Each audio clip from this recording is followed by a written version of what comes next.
Flight 17, that vicious murder of 298 passengers, including 3 infants and at least 1 American among the dead. So where was President Obama last night?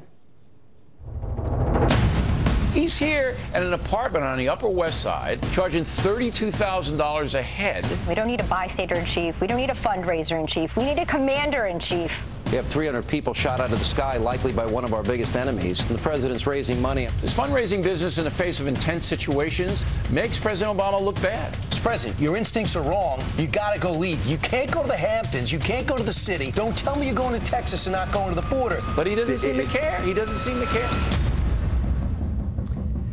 And joining us, our political panel, the Weekly Standard's John McCormick, The Hill's Alexandra Jaffe, and Washington Examiner Chief Political Correspondent Byron York. Byron, I know how the Republicans feel about this. They think he shouldn't be fundraising at this time.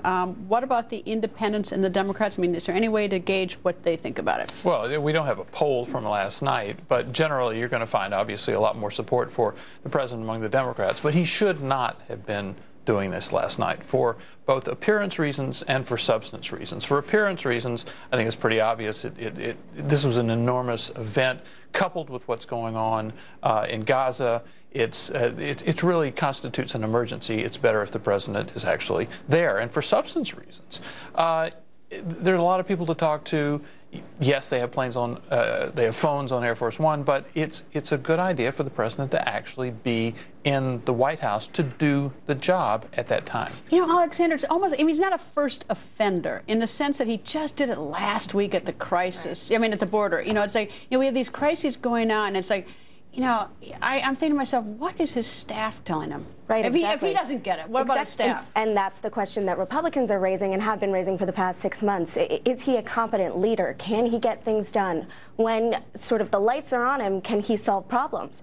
And this going to fundraise while there are crises really underscores those questions, and I think creates maybe problematic circumstances for vulnerable Democrats heading into the 2014 elections. It raises broader questions not only about his competence, but the competence of the Democratic Party, which could dog some of these vulnerable senators. John, I mean, you look around the world, you've got Israel, you've got Russia, Putin, the border, Syria, Iraq, Afghanistan. You've got so many crises. The last thing that I would want to be doing is looking like I'm going to fundraisers when those things are exploding all over me. And regardless if it would be for any president, it's on his watch. Well, he certainly didn't convey a sense of seriousness or a sense of resolve. And I thought even more troubling than the fundraiser was the content of the speech he delivered yesterday. We knew very early on that this plane was shot down. And he delivered a very brief remarks ahead of a speech about infrastructure in Wilmington, Delaware. He said, it looks like it may be a tragedy.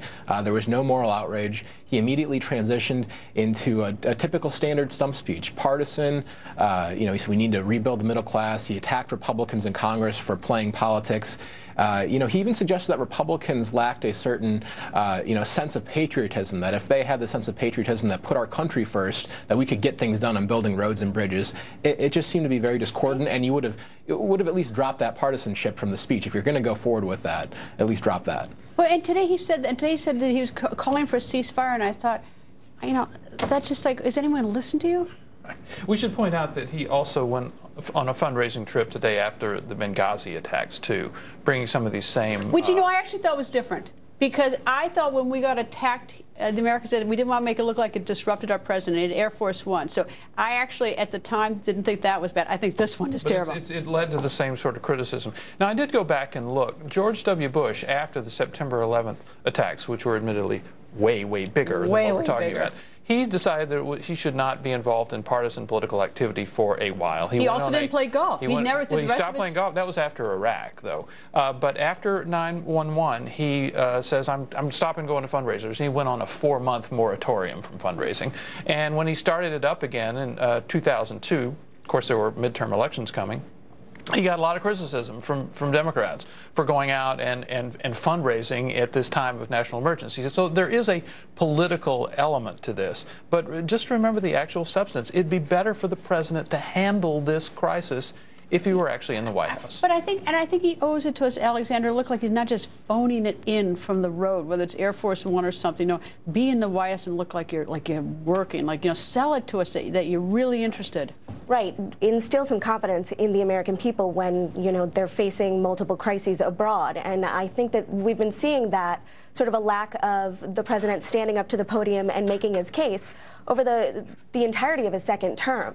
And it's really eroded confidence in him, confidence in his party again, and has created a number of difficulties for Democrats down the road. Panel, thank you.